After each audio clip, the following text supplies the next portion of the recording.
बंगाल दर्शन का तीसरा दिन की आवाज सुनाई दी और मैंने देखा कि सुबह हो गई है। सुबह होते ही मैंने अपनी आंखें खोली और देखा ये आवाज कहाँ से आ रही है, चलो पता लगाते हैं। उधर देखा तो सुबह सुबह मेरी खिड़की के बाहर एक व्हाइट कलर की पुसी कैट मेरे को आवाज दे रही थी। जी हाँ दोस्तों, बंगाल में व्हाइट कलर की पुसी होना, और बंगाल में व्हाइट कलर की पुसी देखते ही मैं हैरान हो गया और मुझे शक हुआ कहीं ये मेरी एजेंसी का भेजा हुआ कोई सीक्रेट एजेंट तो नहीं जो मेरे पास कुछ जरूरी सूचना लेके आया है। तो मैंने उनसे पूछा, मैं अमाओ बताओ पासपोर्ट क्या है, हमें कहाँ जाना है।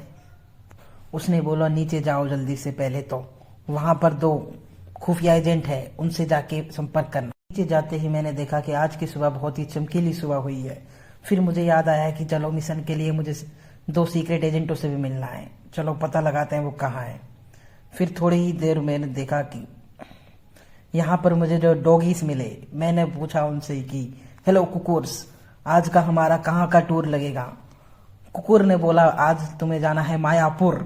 तो हम चल दिए मायापुर के लिए रेडी होने के लिए। बहुत ही सुशील था, कोई जवाब नहीं दे रहा था और कुकुर की कुकुरिया भी कुछ नहीं देख रही थी, हमें इग्नोर कर रही थी। लगता है ये कुछ ज्यादा ही अपने कैरेक्टर में ढर गए थे। जैसे ही हम अपने सफर पे आगे बढ़े तो एक किडनैपर वैन हमारे पीछे लग गई जिसमें टेररिस्ट की गैंग हमारा पीछे कर रही थी और हमने हमारी गाड़ी का चौथा गियर डाल दिया और भाग लिए। एक राजा की हवेली में कुछ क्लूज है हमारे, जहां पर एक महिला अपनी शादी का वेडिंग शूट करा रही थी। मैंने दूर से ही उन्हें शादी की शुभकामना दे दी क्योंकि पास जाने पर हमारी पोद पे लात भी पड़ सकती थी। ऐसे ही फिर सफर पे हम आगे बढ़ते रहे। आगे बढ़ते बढ़ते हमें पुष्पा बहू के फिर से ट्रक दिखे जिनमें माफिया गैंग के ऑर्डर जा रहा था। हवेली से मिले सुराग से हमें पता चला कि हमें अभी बहुत लंबा रास्ता तय करना है और हमने इसके लिए सीधा हाईवे पकड़ लिया। हाईवे पे हमने हमारी गाड़ी 105 पे दौड़ाई क्योंकि ये बाइक है और सेफ्टी फर्स्ट। थोड़ी ही देर में हमारी मंजिल हमारे सामने थी। हम मायापुर में पहुंच चुके थे क्योंकि हमें मंदिर दूर से ही, कुछ किलोमीटर दूर से ही उसकी छतरी दिख रही थी और मंदिर में देखते ही हमारी दिल की खुशी बढ़ गई।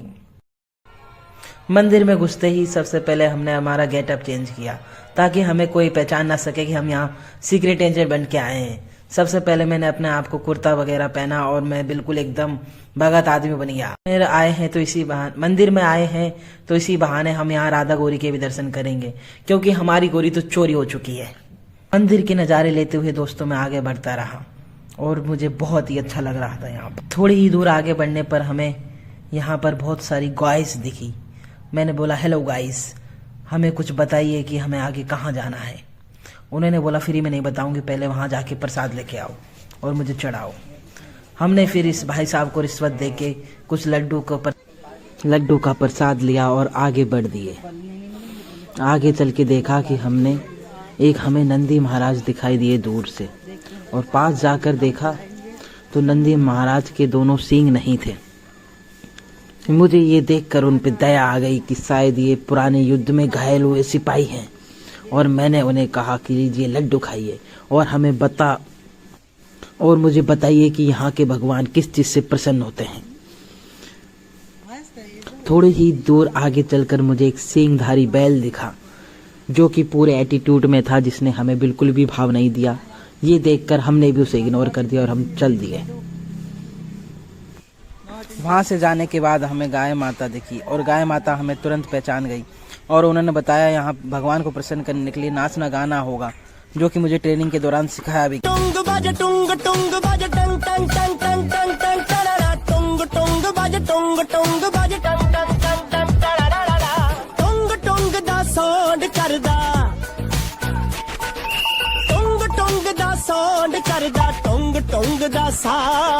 तेरे मेरे दिल विच लौट वजदा टुंग है टुंग।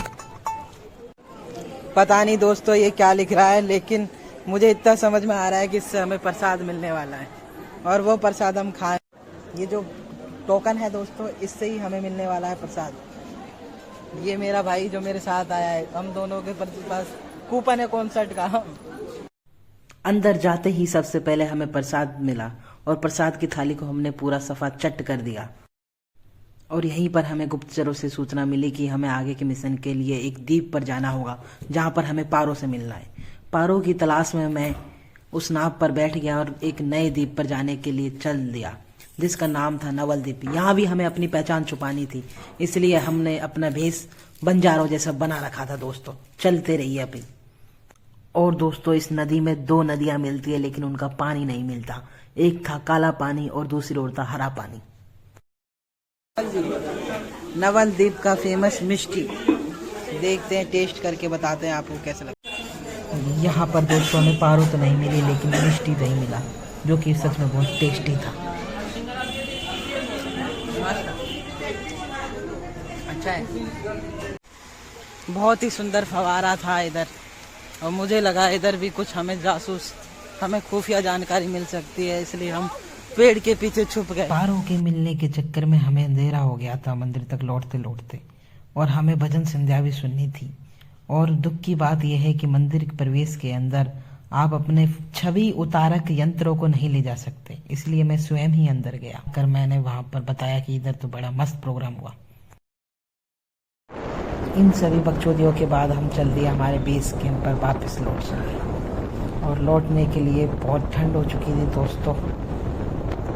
थोड़ी ही देर बाद हमारा हाईवे वाला रोड मनाली वाले रोड में बदल गया, और यहाँ पर इतनी ठंड थी जिसकी कोई हद नहीं, एकदम कोहरा। हम बादलों के ऊपर हमारी सड़क थी, और हम सड़क से लगता था जैसे स्वर्ग में जा रहे हैं। आप भी देख सकते हैं यहाँ पर कुछ भी नहीं दिख रहा।